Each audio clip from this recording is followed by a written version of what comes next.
லிபி first நான் கிளாடி லக்ஷ்மி, நீங்கள் பார்த்துருக்கிறது 0 லக்ஷ்மி. நம்மளுடைய எண்ணங்கள் நிறைவேறுங்க. ஸோ நான் இன்றைக்கி விஜய் வந்து இந்த டிஷர்ட்டில் ரொம்ப க்யூட்டாக இருக்கார். இதனோட லுக் கிடைக்கணும் அப்படின்ட்டு மார்னிங் அவர் கார் போகும்போது நான் சொல்லியிருந்தேன். ஸோ ஐ ஹாஸ்பிட்டல் போயிருந்தேன். கண் கொஞ்சம் எரிச்சலாக இருந்ததுன்னு ஒன்றும் பிரச்சனை இல்லை.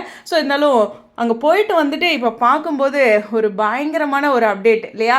ஸோ ரொம்ப க்யூட்டாக, அதுவும் அந்த கூலர்ஸ் போட்டுட்டு ஒரு 3 டைப் ஆஃப் அந்த லுக்கில் கொடுத்துருக்காங்க. ஸோ 3 பேருமே தாத்தா குமரன் அப்படின்ட்டு. விஜய்க்கு இந்த கூலர்ஸ் ரொம்ப பிடிக்க மாட்டிருக்கு. கம்பெனி ஷோவில் கூட அவர் கூலர்ஸ் போடாமல் தான் பிக் இருந்துச்சு. அவரே கூலர்ஸ் போட்டு எடிட் பண்ணியிருந்தார். அந்த கூலர்ஸ் நல்லாயிருக்கு ப்ரோ அப்படின்ட்டு நம்ம நிவின் சொல்லியிருந்தாங்க. ஸோ அதே மாதிரியே ஒரு கூலர்ஸ் போட்டு இன்றைக்கி ஒரு அப்டேட் கொடுத்துருக்காரு. செம்ம ஸ்டைலிஷாக இருக்கார்.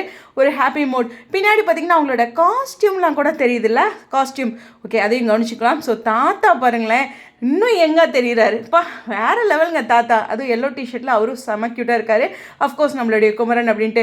ஸோ 3 பேர்த்துக்கிட்ட இருந்தும் இந்த அப்டேட் இன்றைய நாளுக்கு ஒரு எனர்ஜியை கிடைச்சிருக்கு அப்படிங்கிறதான். காவேரி அப்டேட் மட்டும் கிடைக்கவே மாட்டேது ஷூட்டிங் ஸ்பாட் அப்டேட்டில். என்ன தான் பண்ணுறது, நம்மளும் கிடைச்சா தானே பேச முடியும், ரைட்டா? ஸோ இருந்தாலும் இந்த இடத்துல வந்து விஜயோட இந்த அப்டேட் நம்ம எல்லாத்துக்கும் சந்தோஷத்தை தரும். இந்த அப்டேட் எல்லாருமே வேறு லெவல் ஹாப்பி இல்லை. ஸோ இந்த மாதத்துக்கான முதல் ஷூட்டிங் ஸ்பாட் அப்டேட் அவங்களோட சைடில் இருந்து அப்படிங்கிற ஒரு விஷயத்தையும் பதிவு பண்ணி பின்னாடி இருக்க அந்த டிஷர்ட்டு ஷர்ட் இதெல்லாம் நோட் பண்ணி வச்சுங்கப்பா, தேவைப்படும். எனிவேஸ் உங்களுடைய கருத்துக்காக ஸ்டே ஆன்.